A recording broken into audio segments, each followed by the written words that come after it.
روزانہ دینی معلومات حاصل کرنے کے لیے چینل کو ابھی سبسکرائب کریں، ویڈیو کو آگے شیئر لازمی کریں۔ دونوں حضور کے امتی ہیں، لیکن تھوڑا ذرا خیال کیا کرو، ذرا ذہن رکھا کرو، کسی غریب کا دل نہ ٹوٹے ورنہ تباہی اور بربادی۔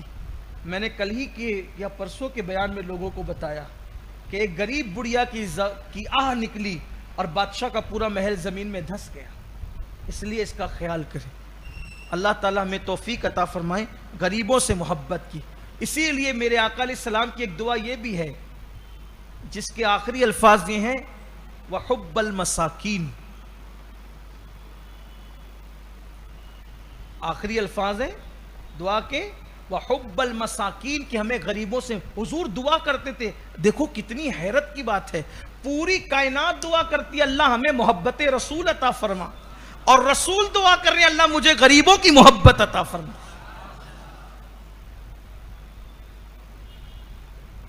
اس سے پتا چلا غریبوں کی محبت کیا چیز ہے۔ اس لیے غریبوں سے پڑوس میں ہو کہیں وہ محبت کرو۔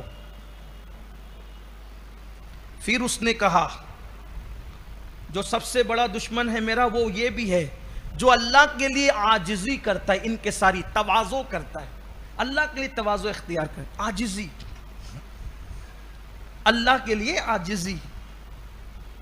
بات شیطان کر رہا ہے لیکن حضور کے سامنے کر رہا ہے تو کتنی محتاط کر رہا ہے۔ اس نے یہ نہیں کہا کہ جو عاجزی کرتے ہیں، نہیں کہا اللہ کے لیے عاجزی کرتے ہیں۔ اس لیے کچھ ایسے بھی ہوتے ہیں وہ آئیں گے محفل میں کنارے بیٹھیں گے، کنارے اس لیے بیٹھیں گے تاکہ آنے جانے والے دیکھیں یار دیکھو کتنی عاجزی کر رہا ہے، بیچارہ کنارے بیٹھ گیا کر کے، یہ اللہ کے لیے نہ ہوئی عاجزی۔ کچھ ایسے بھی کرتے ہیں کہ چلو یار دروازے پہ بیٹھ جاؤ تاکہ خود نام لے کے بلائیں گے نا ذرا فلاں صاحب ادھر آ جاؤ، تو اتنے لوگ نام سنیں گے نا کہ میں عاجزی سے وہاں۔ اللہ کے لیے عاجزی مطلب کیا؟ کسی سے کوئی پرواہ نہیں، یہ سوچ یار میں تو اللہ کا سب سے گنہگار بندہ ہوں، سب سے حقیر آدمی ہوں، فقیر ہوں، چھوٹا موٹا، چلو یہیں بیٹھ جاؤں اللہ کے لیے۔ اور جو ایسی عاجزی کرتا ہے حدیث پاک میں آتا ہے جو اللہ کے لیے عاجزی کرے اللہ تبارک و تعالیٰ اس کو بلند کرتا ہے۔ بلکہ حدیث پاک میں آتا ہے حضور اکرم صلی اللہ علیہ وآلہ وسلم فرماتے ہیں کہ انسان کی پیشانی میں گویا کہ قدرت کی طرف سے دو رسیاں ہیں۔ جو تکبر کرتا ہے اللہ اس فرشتے سے کہتا ہے اس کو نیچے کھینچ، وہ ذلیل ہوتا ہے، اور جو اللہ کے لیے عاجزی کرتا ہے اللہ فرشتے سے کہتا ہے اس کو اوپر اٹھا، تو اس کو بلندی نصیب ہوتی۔ اگر آدمی محفل میں جائے وہ کچھ اس کو آ جائے، پڑھ لکھ لے، کچھ اس کو مرتبہ مل جائے، مقام مل جائے، وہ سوچتا ہے کہ میں جاؤں تو لوگ میرے لیے کھڑے ہوا کریں، لوگ کھڑے ہوں اپنی مرضی سے وہ الگ بات ہے، انسان سوچے کہ لوگ میرے لیے کھڑے ہوا کریں۔ آقا کریم صلی اللہ علیہ وآلہ وسلم فرماتے ہیں کسی جہنمی کو دیکھنا ہے زمین پر تو اس کو دیکھو جو محفل میں جاتا ہے تو یہ سوچتا ہے کہ لوگ میرے لیے کھڑے ہوا کریں، لوگ میرے ہاتھ چوما کریں اس لیے کہ میں اس قابل ہوں، لوگ میرے لیے کھڑے ہوا کریں کہ میں اس قابل ہوں، لوگ مجھے القاب و آداب سے پکارا کریں کہ میں اس قابل ہوں، لوگ میرا نام نہ لیا کریں کہ میں اس قابل ہوں۔ سوچو تو صحیح کیا قابل ہو، کیا قابل ہوں؟ ذرا اپنی پیدائش کا منظر سوچ لو، انسان اپنی پیدائش پہ غور کر لے، انسان اپنی پیدائش پر غور کر لے کہ کتنی جگہوں سے وہ گزر کر کے انسان بنا ہے، اور جن جگہوں سے وہ گزرا ہے ان جگہوں کی بات کیا ہے، جن جگہوں سے گزرا ان جگہوں کی بات کیا ہے، پھر جس پانی سے بنا اس پانی کی بات کیا ہے، جس مٹی سے بنا اس مٹی کی بات کیا ہے۔ جس مٹی سے بنا قرآن اس کو ہمائی مسعون کہتا ہے، سڑی ہوئی مٹی، سڑا ہوا گارا انسان بنا ہے، اس سڑے ہوئے گارے کو کلایا کیسے گیا؟ تو قرآن کہتا ہے من نطفہ، گندے پانی سے، جو انسان پہ غسل فرض کروا دے وہ پانی، اور انسان کر رہا ہے کہ لوگ اٹھیں آپ کی عزت میں، وہ لوگوں کا معاملہ ہے، لوگ آپ کی دستبوسی کریں، لوگ آپ کی عزت کریں، آپ خود نہ چاہیں، بلکہ اللہ کے رسول علیہ السلام نے کئی بار صحابہ کو کہا کہ میں آیا کروں تو میرے لیے کھڑے مت ہوا کرو، حضور منع کرتے تھے عاجزی سے، لیکن صحابہ برابر کھڑے ہو کے بتاتے تھے میری جان تیرے لیے کھڑے نہ ہو تو پھر کس کے لیے کھڑے؟ لیکن حضور علیہ السلام منع فرماتے تھے، عاجزی کرتے تھے، اللہ کے لیے تواضع جو کرے شیطان اس سے ڈرتا ہے، کہتا ہے یہ میرا دشمن ہے، اس لیے اللہ کے لیے تواضع کرے۔ ہم تو مسجدوں میں بھی بیٹھتے تو بغیر ٹیکے سے نہیں بیٹھ سکتے، یہ بھی تواضع کے خلاف ہے۔ مسجدوں میں ٹیک لگا کر بیٹھنا تکبر کی علامت ہے، تواضع کے خلاف ہے۔ جب بادشاہوں کے دربار میں نہیں بیٹھ سکتے، لوگ ڈھونڈتے ہیں، بڑھاپا آ جائے تو الگ بات ہے، بڑھاپا آ جائے تو الگ بات ہے، نہ بیٹھ سکے تو جوانی میں ٹیکا لیتے ہو۔ کچھ لوگ آتے ہیں تو پنکھے کے نیچے ہی گھسیں گے، کچھ لوگ آتے ہیں تو دیوار کا ٹیک ہی لگائیں گے۔ میں کہتا ہوں یہ قوم اتنے ابھی 30 35 سال کے لڑکے 40 سال کے اندر ان کو ٹیکا چاہیے، اگر یہ بدر و احد کے دور میں پیدا ہوتے تو کیا کرتے؟ یہ قوم کا حال ہے، کھڑے ہو کے نماز نہیں پڑھی جا سکتی ان لوگوں سے، یہ قوم کا حال ہے۔ کتنا رونا رویا جائے، اور جتنے آرام دہ بنو گے اتنے آرام کی طبیعت چاہے گی۔ ہاں بے خیالی میں کسی کا ٹیک لگ جائے تو اس میں میں کوئی حکم، یوں بھی میں کوئی مفتی نہیں ہوں کہ حکم لگاؤں، لیکن مسجد میں ٹیک لگا کر کے بغیر عذر کے تواضع کے خلاف۔ ایک مرتبہ ایک بزرگ نے مسجد کے اندر پیر پھیلا لی، آواز آئی بادشاہوں کے دربار میں ایسے ہی بیٹھتے ہیں،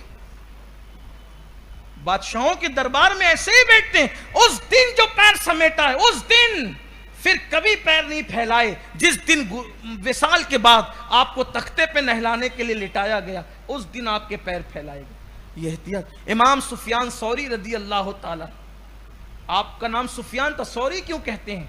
اس لیے کہ جب جلدی میں آئے الٹا پیر غلطی سے مسجد میں داخل کر دیا، آواز آئی تو بیل ہے، تجھے اللہ کے گھر کے اندر داخل ہونے کے آداب نہیں پتا، مسجدوں کے آداب بھول گئے، اتنے گھمنڈی ہو گئے۔ بلکہ مسجد میں تو یہ، مسجد میں جو ہنسے اس کی قبر میں اندھیرا ہوگا، جو مسجد میں دنیا کی بات کرے اس کی 40 سال کی عبادت رائگا کر دی جائے گی، ضائع کر دی جائے گی۔ دین جانتے ہی نہیں ہے۔ تواضع اختیار کرو، چلنے میں تواضع، بیٹھنے میں تواضع، اٹھنے میں تواضع، بولنے میں تواضع۔ کچھ لوگ کی عادت ہوتی ہے گھمنڈ اتنا ہے، بڑی بڑی باتیں کرتے، یار اپنے کو تو بڑے کا گوشت نہیں چلتا، یہ گھمنڈ کی بات ہے، نہیں چلتا تو مت بولنے کی کیا ضرورت ہے؟ اوجڑی کھا کر تو بڑا ہوا ہے، ساری دنیا جانتی ہے، اور اس کے بعد کہتا ہے کہ اپنے کو بڑے کا گوشت نہیں آتا۔ یہ بات ہے لوگوں کی، گھمنڈ کی بات نہ کیا کرو۔ کچھ لوگ شادیوں میں جاتے ہیں تو اگر پتہ چلے گا کہ دالچا بنا ہے تو جیب میں روٹیاں رکھ کے لے جائیں گے، یہ میزبان کی بے عزتی ہے۔ اس کا مطلب آپ کو چاہیے تھی روٹی، اس نے بنا دی چاول، یہ کیا بے عزتی ہے؟ کیا ماحول بنا رکھا ہے؟ آپ کو نہیں کھانا ہے گھر کھائیے نا، کیوں جاتے ہو؟ اور پہلی بات کھانے جاتے ہو کسی کا دل جیتنے جاتے ہو؟ دعوت میں جانے کا مقصد کھانا نہیں ہے، صرف کسی کا دل جیتنا ہے۔ یہ کہتے ہیں نا کہ وہ کسی کا شعر ہے کہ اچھا شعر ہے، کہا تھا کہ وہ چاہتا تھا کہ دامن میرا رفو کرنا، اسے کیا خبر کہ اندر سے کٹ گیا ہوں میں۔ ہماری قوم کا وہی حال ہے۔ کن کن چیزوں پر دکھ کیجئے گا، کن کن چیزوں پہ افسوس کیجئے گا۔ شادیوں میں جائیں گے تو بولیں گے ایک وہ برتنے والا کہ ذرا گوشت دینا، ذرا گوشت دے۔ کبھی یہ بھی سوچا اللہ کے بندو، ہو سکتا ہے کم ہی لایا ہو تو تم مانگتے کیوں؟ دعوت میں جاؤ تو پانی اور نمک کے سوا کچھ مانگنے کی اجازت، ہو سکے تو وہ بھی نہ مانگا کرو، پانی اور نمک کے سوا کچھ مانگنے کی اجازت نہیں۔ تواضع اختیار کرو، عاجزی اختیار، اللہ کے بندو، اللہ کے بندے بن کر رہو۔ لباس میں بھی تواضع ہونا چاہیے۔ اب تواضع کا کیا مطلب؟ پھٹے پرانے کپڑے کہیں گے نہیں جی، کیا کر رہے ہیں؟ عاجزی کر رہے ہیں۔ نہیں، ایسا نہیں۔ کپڑے کے پیون کا نام عاجزی نہیں ہے، دل کے جھکانے کا نام عاجزی۔ لاکھوں کا کپڑا بھی اگر پہن لو لیکن دل میں گھمنڈ نہ آئے کہ میں نے سب سے اچھا پہنا، یہ نہیں۔ لاکھوں کا بھی اگر اللہ پہنا دے کہ اللہ تیرا شکر ہے میں تو اس قابل ہی نہ تھا، اور پھر کہ میں تو سب سے چھوٹا ہوں لیکن نعمتیں مجھ پر کرم ہو گیا. تو یہ بات ہے دل کی عاجزی کا نام عاجزی. عاجزی تواضع کی بات بہت بلند ہے. اور حضور علیہ الصلوۃ والتسلیم کی سبحان اللہ کیا تواضع تھی. اب میں بات اسی پہ ختم کر دوں, ابھی تو ہم بہت دور ہیں, بس 2 باتیں کر کے ختم کر دوں گا, لیکن آئندہ ہفتے نہیں لوں گا یہ عنوان, آئندہ ہفتے عنوان دوسرا ہوگا انشاءاللہ. 20 لوگوں کا ذکر ہے جو شیطان کے بڑے دشمن ہیں, جن کو شیطان دشمن مانتا ہے وہ ڈرتا ہے. تواضع کرنے والے, حضور کی تواضع کیا ہے, سبحان اللہ. حضور علیہ السلام سے جب کوئی ملنے آتا اور مصافحہ کرتا, اور جتنی دیر تک وہ حضور کا ہاتھ پکڑے رہتا اتنی دیر تک حضور اپنا ہاتھ اس کے ہاتھ میں دیے رہتے.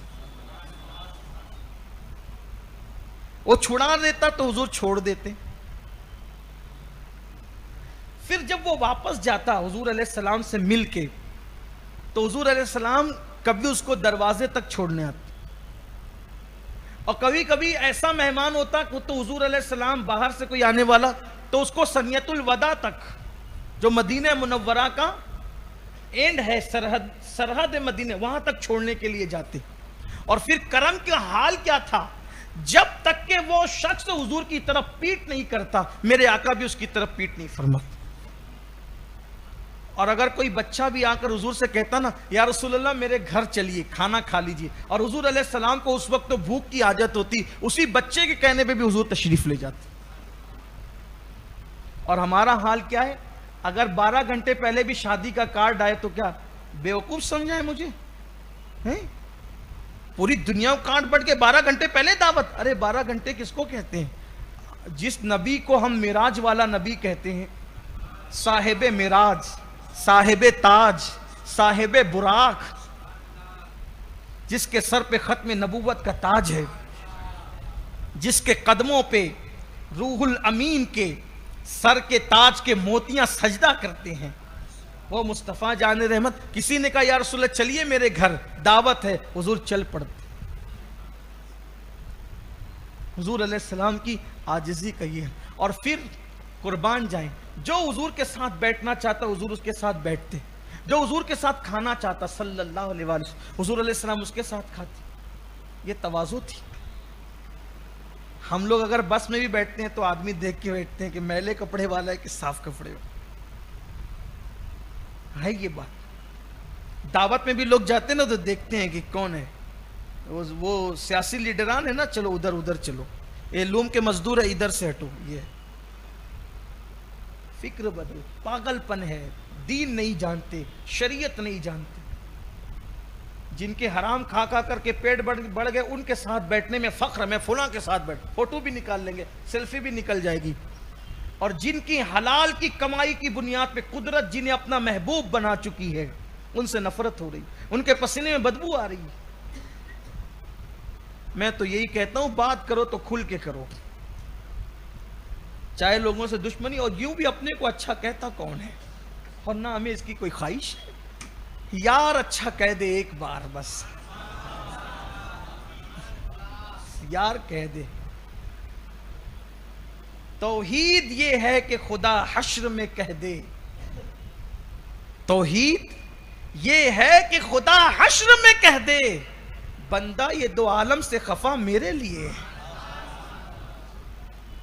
2 عالم سے کرتی ہے بیگانہ دل کو, عجب چیز ہے لذت آشنائی. میرے آقا فرماتے ہیں عمر کے زیادہ دوست نہیں بنے اس لیے کہ وہ حق کہنے والا ہے. حق کہنے کی بنیاد پہ اس کے دوست نہیں بنے, نہ بنے تو نہ بنے, خدا جس کا دوست ہے. اسی لیے تو میرے امام نے صحابہ کی شان بیان کی تو سب کو الگ الگ القابات دیے, لیکن جب فاروق اعظم کا ذکر کیا تو خدا دوست و حضرت کہا. وہ عمر جس کے آدھا پہ شیدا سقر, اس خدا دوست و حضرت پہ لاکھوں سلام. حق کہنے کی بنیاد پر جس کو لوگ اچھا نہیں کہتے, لوگ اس سے دوستی نہیں کرتے, اللہ اس کو اپنا دوست بنا لیا کرتا ہے. اس لیے آپ سے کہتا ہوں غریبوں سے نفرت نہ کرو, تواضع کرو. اور آخری بات آج کی محفل کی, پھر شیطان نے کہا جو میرے کٹر بڑے دشمن ہیں جن سے میں ڈرتا ہوں ان میں سے ایک وہ بھی ہے جو اپنی جوانی کو عبادت میں گزار دیتا ہے. یعنی جوانی میں جو عبادت گزار بن جائے، جو جوانی میں عبادت گزار بن جائے، اس سے بھی میں ڈرتا ہوں. اب تشریح کے بغیر صرف پڑھ دیتا ہوں. پھر اس کے بعد اس نے کہا، اور کہا اس نے، تاکہ عنوان مکمل ہو جائے، اس نے کہا جو دو بندے اللہ کے لیے آپس میں محبت کرتے ہیں میں ان سے بھی ڈرتا ہوں اور وہ میرے دشمن ہے. مطلب محبت کرو اللہ کے. ایک شخص سے جا رہا تھا کسی سے ملنے، اللہ نے ایک فرشتے کو بٹھا دیا اور کہا کہ اس سے پوچھ یہ کیوں جا رہا ہے، اس سے پوچھ کہ یہ کیوں جا رہا ہے، کہ کوئی احسان ہے جس کا بدلہ لینے جا رہا ہے. تو اس بندے نے کہا نہیں میں تو اس سے اللہ کے لیے محبت کرتا ہوں، بس اس سے اللہ کے لیے ملنے جا رہا ہوں. فرشتہ کہتا ہے میں فرشتہ ہوں، اللہ نے مجھے بٹھایا ہے اور تو اللہ کے لیے اس سے ملنے جا رہا ہے. تو اس سے جتنی محبت کرتا ہے اللہ تجھ سے اتنی محبت کرتا ہے. ایک دوسرے سے جو اللہ کے لیے محبت کرتے ہیں اللہ تبارک و تعالیٰ ان کو کیا مقام عطا کرتا ہے. حدیث پاک میں آئے نور کے ممبر لگے ہوں گے میدان محشر میں، نور کے ممبر، اور کچھ لوگ اس پہ بیٹھیں گے تاج پہن کے. لوگ کہیں گے یہ کون لوگ ہیں اتنے آرام سے بیٹھے، ادھر نفسی نفسی ہو رہا ہے، یہ نور کے ممبر پہ بیٹھنے والے کون ہیں؟ اللہ فرمائے گا یہ وہ ہیں جو میرے لیے ایک دوسرے سے محبت کرتے تھے. کاروباری کوئی تعلق نہیں تھا، خاندانی کوئی تعلق نہیں تھا، رشتہ داری نہیں تھی. محبت کا سبب کیا تھا؟ اللہ کی محبت. اب دیکھو ہم غوث پاک کو جو چاہتے ہیں لوگوں کے کلیجے جلتے ہیں. حدیث ہے نا مسلم شریف کی حدیث میں آپ کے سامنے پڑھ کر لوگ یہ دیکھو کتنی محبت کرتے ہیں، اللہ کے لیے کرتے ہیں. غوث پاک ہے بغدادی، بلکہ اصل تو ہے جیلانی، اور ہم ہیں ہندوستانی. کوئی وطن کا تعلق ہے، کوئی کاروباری پارٹنرشپ ہے، لیکن کیوں محبت ہے؟ ہر جیلانی سے، ہر جیلان والے سے تو محبت نہیں ہے نا. ہر جیلان کس سے محبت ہے؟ عبد القادر جیلانی سے. کیوں؟ اس لیے کہ اللہ کے ولی، اللہ کے لیے محبت. معین الدین اجمیری محبت کیوں ہے؟ اللہ کے لیے. اشرف سمنانی محبت کیوں ہے؟ اللہ کے لیے. نظام الدین بدایونی محبت کیوں ہے؟ اللہ کے لیے. صابر کلیری محبت کیوں ہے؟ اللہ کے لیے. ان سے بھی کرتے ہیں، آپس میں بھی کرو اللہ کے لیے محبت. حضور علیہ السلام نے فرمایا اللہ انہیں بے حساب جنت عطا فرمائے گا جو اللہ کے لیے محبت کرتے ہیں. اس لیے اللہ کے لیے محبت کرنا سیکھو. پھر شیطان نے کہا وہ لوگ بھی ہیں جن سے میں ڈرتا ہوں اور جو میرے کٹر دشمن ہیں، بڑے دشمن ہیں، جو ہر نماز پابندی کے ساتھ جماعت کے ساتھ ادا کرتے ہیں. پھر کہا میں ان سے بھی ڈرتا ہوں، میرے کٹر دشمن ہے جو مسلمانوں کی خیر خواہی کرتے ہیں، مسلمانوں کا برا نہیں سوچتے، ان کا اچھا سوچتے ہیں، خیر خواہی کرتے ہیں. سب کا اچھا سوچو، اللہ سب کا بھلا کرے. عادت ڈالو صرف زبان سے نہیں دل سے بھی، اللہ سب کا بھلا کرے. اللہ دوستوں کا بھی بھلا کرے، اللہ دشمنوں کا بھی بھلا، لیکن صرف زبان سے نہیں. زبان سے کرو اللہ سب کا بھلا کرے اور اندر لڈو پھوٹ رہے، اچھا ہوا اس پہ کیس ہو گیا، اچھا ہوا اس کی بیوی مر گئی، اچھا ہوا اس کا بیٹا ہاسپٹل میں ایڈمٹ ہو گیا. نہیں، منافقت نہ کرو، دل میں اللہ سب کا بھلا کرے. تو جو مسلمان کا خیر خواہ ہے، شیطان نے بتایا کہ وہ اس سے میں ڈرتا ہوں اور وہ میرا کٹر دشمن ہے. اور پھر کہا اس نے، میرے آقا فرماتے اس نے کہا جو اپنے مسلمان بھائیوں کے لیے دعا کرتا ہے میں بھی اس سے ڈرتا ہوں اور وہ میرا کٹر دشمن ہے. ایک بات یاد رکھنا، آقا علیہ السلام فرماتے ہیں جو کسی مسلمان کے پیٹھ پیچھے دعا کرے اس کی دعا ایسے قبول ہوتی ہے جیسے عرفات میں حاجی کی دعا قبول. اور ایک بڑا فائدہ کہ جب تم کسی مسلمان کے لیے کہتے ہو نا اللہ فلاں مسلمان کو، اس کے پیٹھ پیچھے فلاں مسلمان کو یہ دے دے، تو پیچھے فرشتہ آپ کے لیے کہتا ہے اللہ اس کو یہ دے دے. آپ مسلمان کے لیے دعا کر رہے ہوتے، فرشتہ آپ کے لیے دعا کر رہا ہوتا ہے. اس لیے لوگوں کے لیے دعا کرتے رہو. حضرت امام حسن کہتے ہیں میری امی سیدہ فاطمہ کو میں نے دیکھا کبھی اپنے لیے اپنی اولاد کے لیے جلدی سے کچھ مانگتی نہیں تھی، دوسروں کے لیے مانگتی رہتی تھی. میں نے پوچھا امی کچھ اپنے لیے بھی تو مانگ لیا کرو، ہمیشہ دوسروں کے لیے مانگتی ہے. فرماتی ہے بہت خوبصورت بات، بیٹا پہلے پڑوس ہے اس کے بعد ہم ہیں. یوں اس لیے لوگوں کے لیے مانگا کرو، اپنے لیے بھی مانگنے میں کوئی حرج نہیں ہے. پھر اسی طرح کہا اس نے، شیطان نے حضور علیہ السلام سے عرض کیا کہ جو کسی مسلمان کے لیے اپنے دل میں بغض اور کینہ نہیں رکھتا میں اس سے بھی ڈرتا ہوں اور وہ میرا کٹر دشمن ہے، بڑا دشمن ہے۔ اور پھر کہا جو ہمیشہ باوضو رہتا ہے وہ میرا کٹر دشمن ہے اور میں اس سے ڈرتا ہوں۔ اور باوضو رہنے کی فضیلت تو کئی مرتبہ آپ سن چکے ہیں۔ اسی طرح اس نے کہا جو سخاوت کرتا ہے میں اس سے بھی ڈرتا ہوں اور وہ میرا کٹر دشمن ہے۔ اسی طرح اس نے کہا جو دنیا میں رہ کر موت کی تیاری میں مشغول رہتا ہے، موت کی تیاری کرتا ہے، میں اس سے بھی ڈرتا ہوں اور وہ میرا کٹر دشمن ہے۔ یہ کل 20 لوگوں کی فہرست اس نے بیان کی۔ اب تھوڑا سنجیدگی سے سوچئے ان 20 لوگوں میں ہمارے اندر کتنی صفات ہیں۔ کہیں ایسا تو نہیں کہ شیطان ہم سے خوش ہونے والا ہے، شیطان ہم کو دوست بنا چکا ہے اور معاذ اللہ ہم شیطان کو دوست بنا چکے ہیں۔ آئیے ان میں سے کوئی صفت تو اپنا لیجئے، کچھ آسان ہے وہ اپنا لیجئے، جیسے باوضو رہنا، مسلمانوں کے لیے دعا کرنا، تواضع کرنا، تکبر نہ کرنا، لوگوں کی خیر خواہی کرنا، یہ تو آسان چیزیں، ان میں سے چند ہی اپنا لیجئے تاکہ شیطان آپ سے دور بھاگے۔